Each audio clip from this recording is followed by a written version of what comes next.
Muito obrigado, professor. Então, boa noite.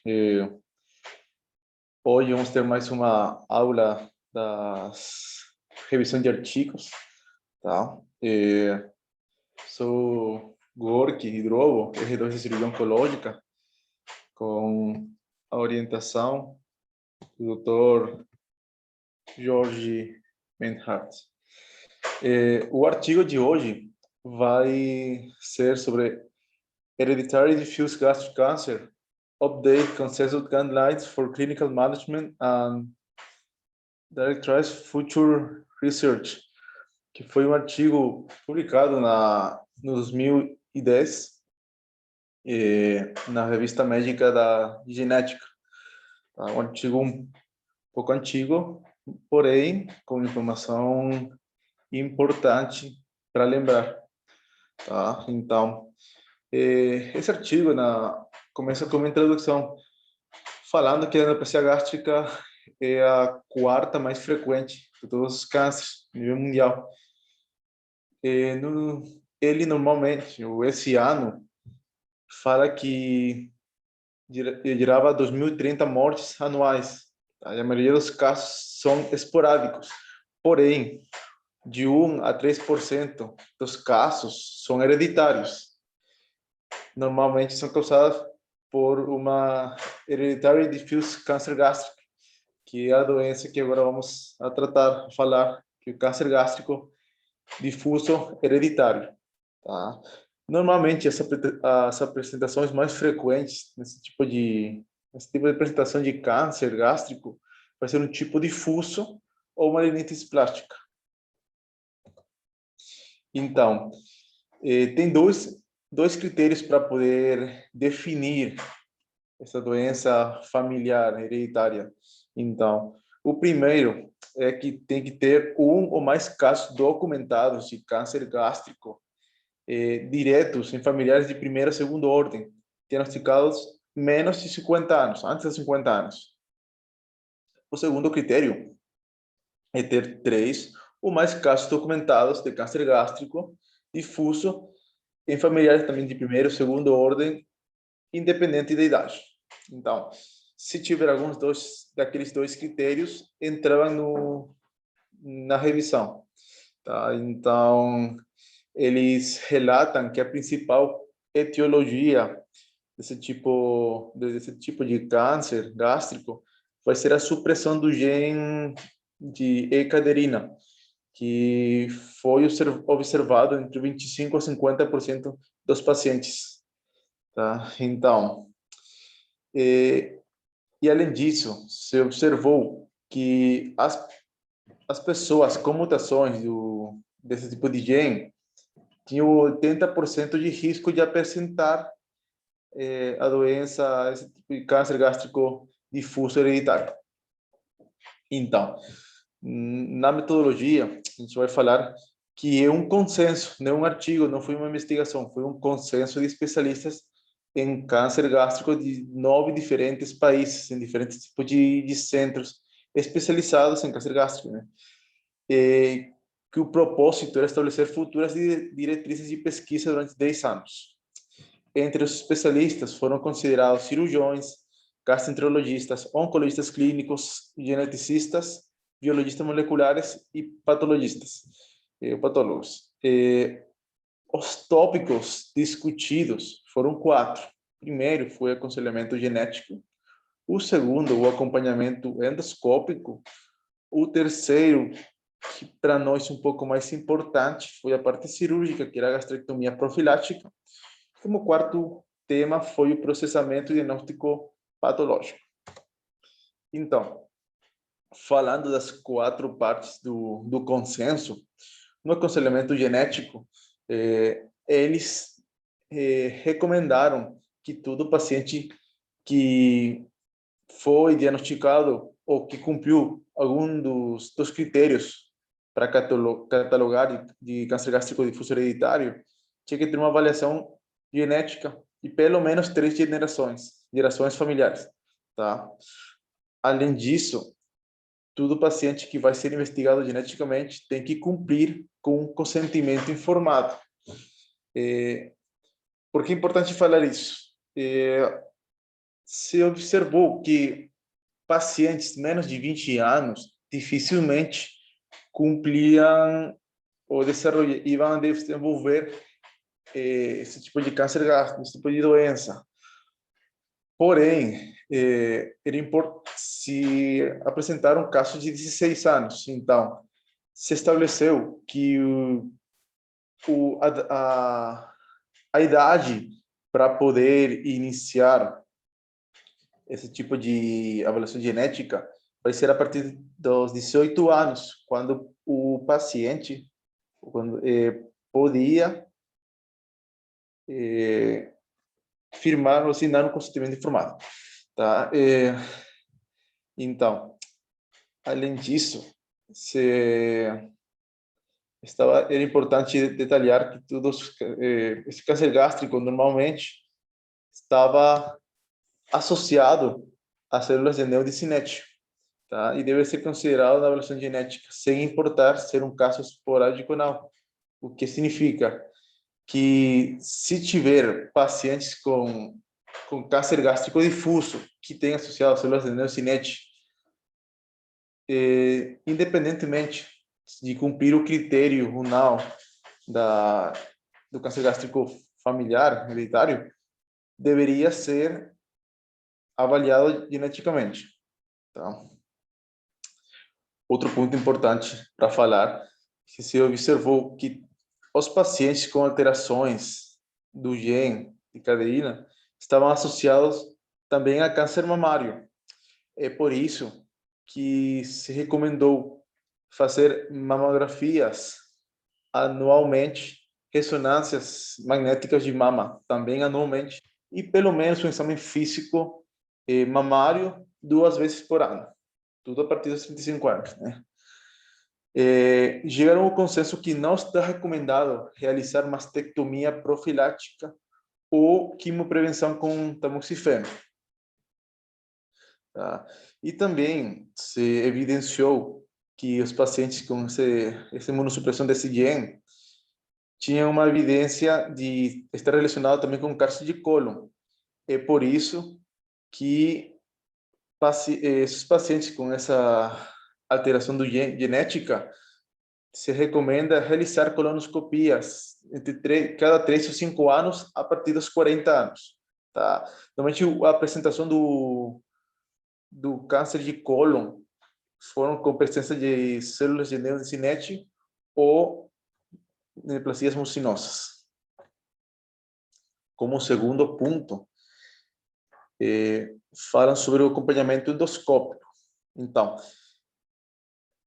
deles detalham que tem que ser realizado endoscopia digestiva alta prévia a uma gastrectomia, seja profilática ou seja terapêutica, pacientes já com doença registrada.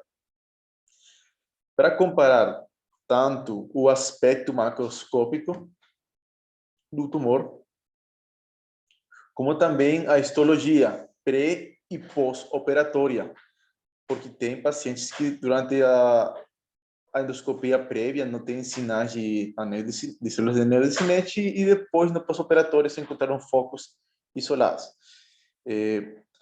A endoscopia tem que ser anualmente, sobretudo em pacientes que não optaram por realizar cirurgia profilática, que depois a gente vai detalhar um pouco mais sobre esse aspecto. E também eles recomendam para o endoscopista que durante a endoscopia tem que ser coletado pelo menos 30 biópsias. O procedimento deve durar 30 minutos e tem que inspecionar de forma minuciosa toda a mucosa do estômago. Então, as 30 biópsias vão ser da transição esofagogástrica, 5 biópsias, do fundo gástricas, mais 5 biópsias, do cárie, do corpo e do antro, 5 por cada localização da anatomia gástrica.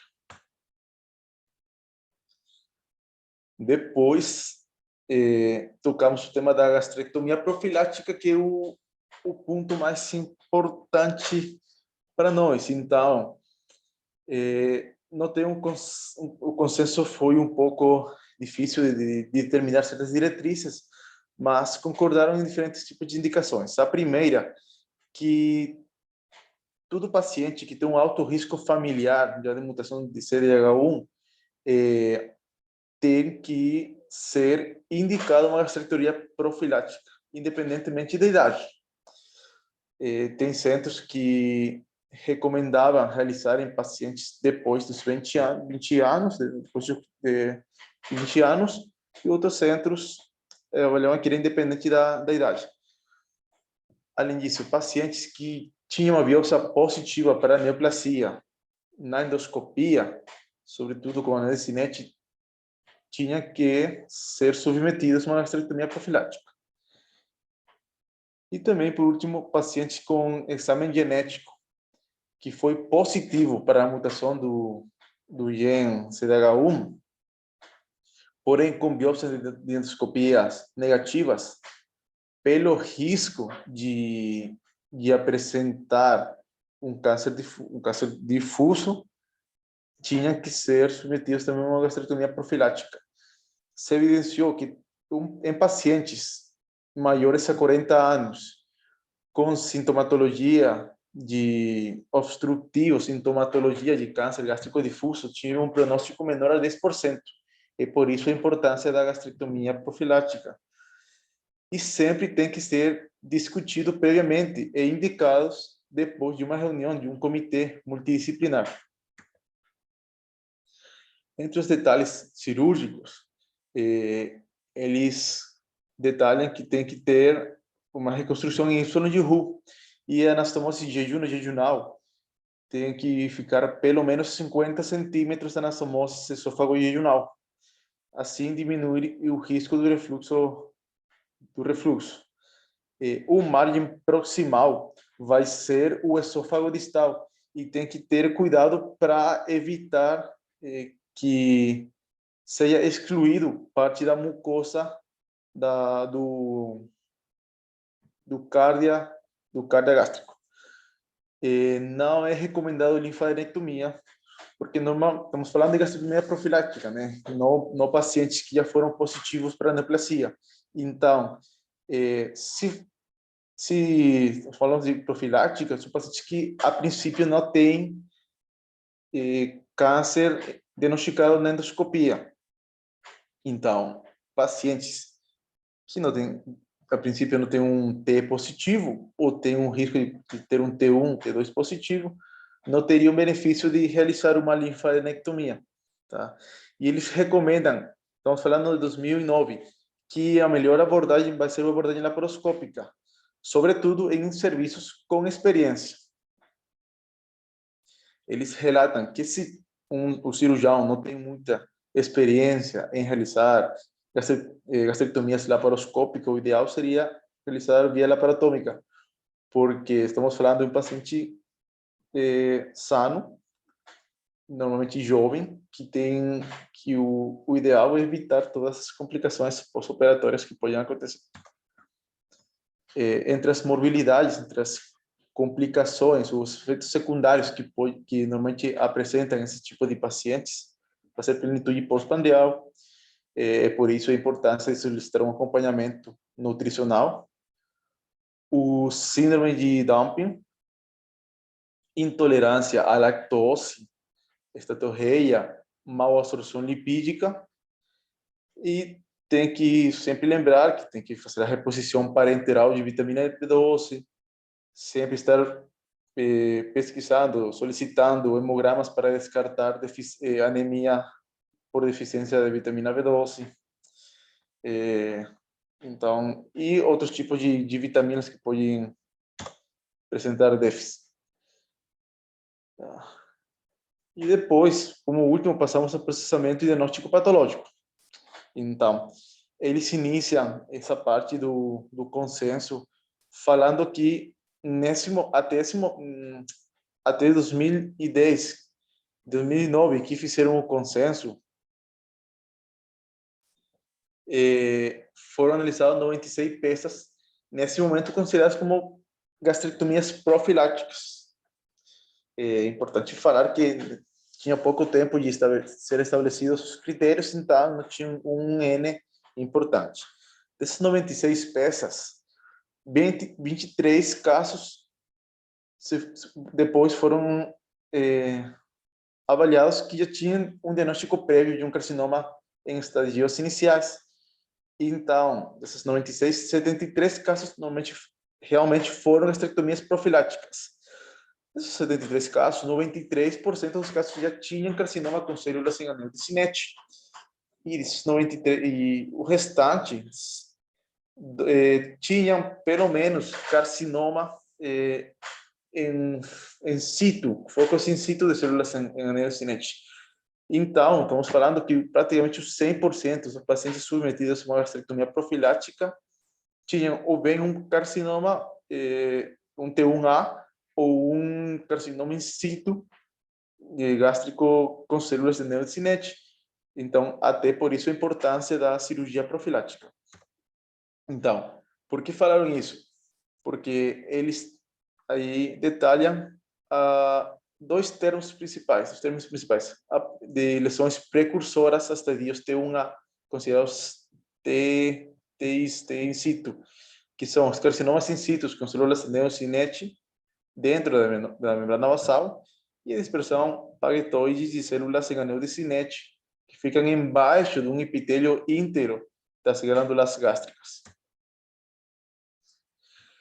É importante detalhar que como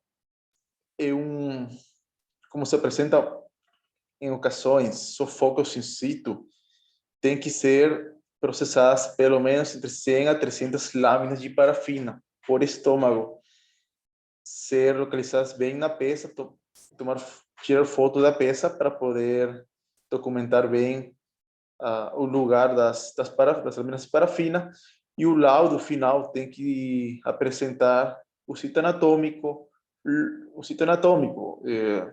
fundo, cárdia, localização perto da grande cobertura, parede posterior, o tipo histológico de câncer, se apresentar invasão linfática, vascular e o neural, o estado de margens comprometidos, margens livres de doença, reação estromal, se apresenta lesões precursoras, que antes falamos, o estado de H. pylori, que bem eles falam que não tem uma relação direta o Helicobacter pylori com o câncer gástrico hereditário.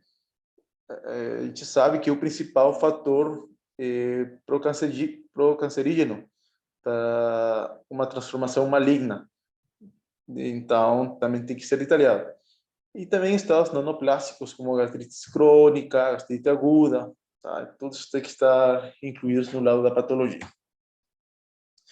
E aí temos um fluxograma, um resumo sobre o manejo do paciente com câncer gástrico difuso. Então, tem um paciente com câncer gástrico difuso, tem que ser analisado se vai estar incluído entre os dois critérios principais. Se tem menos de 40 anos, se tem 3 casos confirmados em familiares de primeiro ou segundo ordem, independente de idade, ou 2 casos confirmados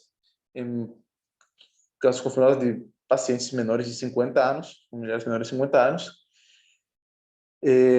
Daí tem que fazer o teste para poder determinar se tem alterações do gene de CDH1. Se o gene está negativo,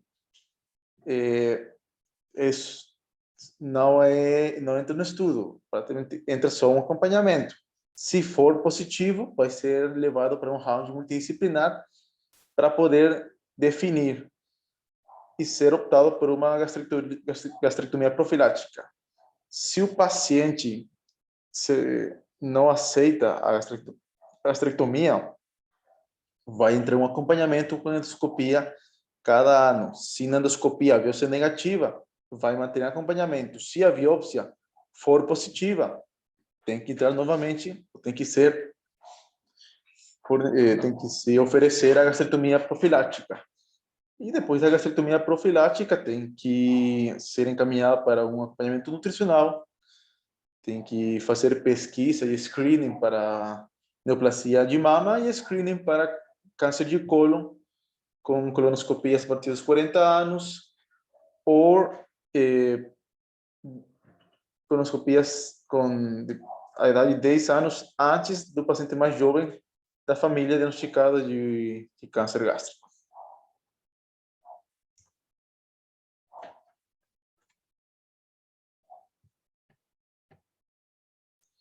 Então,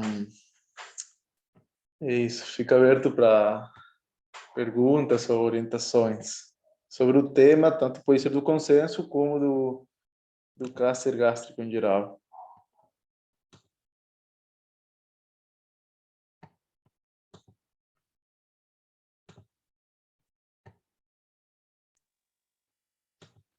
Muito bom, cara. Muito boa apresentação.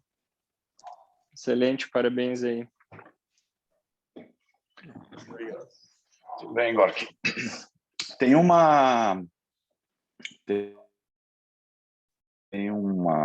foto nesse artigo que é bem interessante, que mostra inúmeros focos de células de anel de Synnet distribuídos pela peça cirúrgica. Então, por isso da nossa discussão também na indicação, quando se tem esse tipo de diagnóstico, entre a gastrectomia parcial e a gastrectomia total, né? Levando em conta todos os aspectos do paciente, né? Mas, por isso, no serviço, a gente tem uma tendência mais agressiva, vamos dizer, de indicar gastrectomia total. Só agora que quando a biópsia da endoscopia dá positiva, daí não é mais uma gastrectomia profilática, daí já é uma gastrectomia para tratamento, né? Sim, sim, sim. Daí não, só por questão de... Isso, gastrectomia com intuito curativo, né? Também é interessante esse artigo justamente por esses pontos que são abordados, né? Apesar de ele ser um artigo já com 11 anos aí de idade, mas ele é importante pela demonstração do que se pôde com esse estudo, esses 96 pacientes que foram selecionados para o trabalho, né? Se alguém tem alguma colocação, algum questionamento aí. Eu concordo contigo, Jorge. Tudo bem, Mariana? Tranquila? Da questão da gastrectomia total, né? Eu acho que a gente nunca se arrepende de ser mais agressivo quando a gente está falando do tipo difuso, né?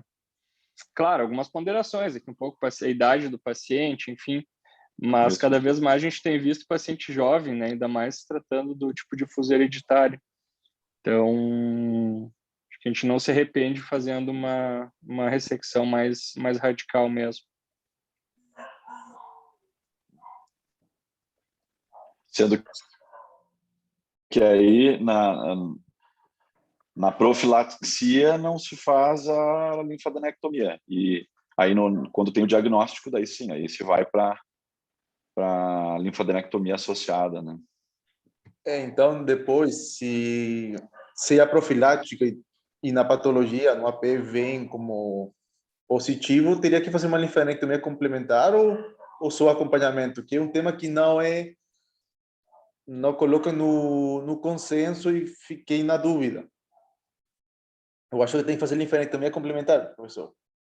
Na sua experiência, o que recomendaria? Não sei se conseguiu me entender. Não, sim, consegui entender.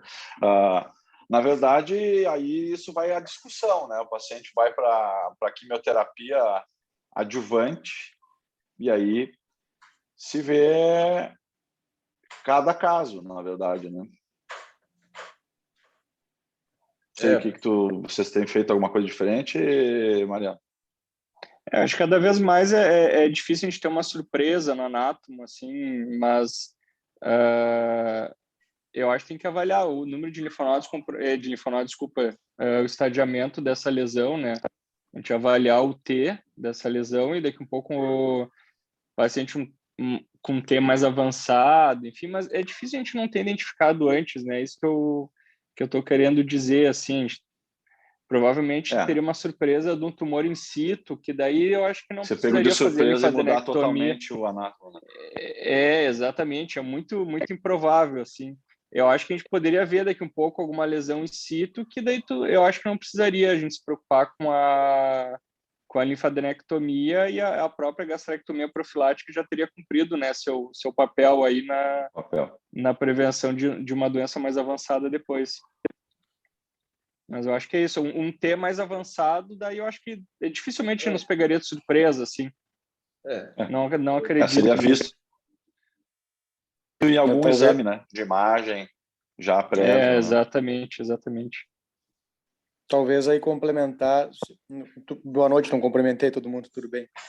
No caso de uma linfadenec profilática e o AP surpreender com uma neoplasia, talvez aí complementar com quimio e rádio, não só com quimio, né, para otimizar controle local. Uma coisa discutível, né, mas... Também, não sei se tem protocolo disso, enfim, mas é algo que eu acho que dá para individualizar sempre.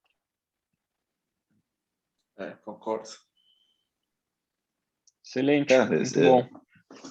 Ótimo. Parabéns, Gork. Muito obrigado, professores. Pô, parabéns, Gork. Hoje foi um horário diferente aí, porque o pessoal teve uma reintervenção na hora do almoço, né? Então, por isso que nós mudamos para as 19 horas hoje, mas geralmente o Clube de Revista segue terças-feiras ao meio-dia, né? Sim. Ontem meio-dia, pode ficar para meio-dia mesmo. Perfeito. Certo, então. Muito obrigado pelas boa noite, valeu, parabéns, boa noite, valeu. Valeu, Tudo boa bom. noite. Tudo bom. Tchau, tchau.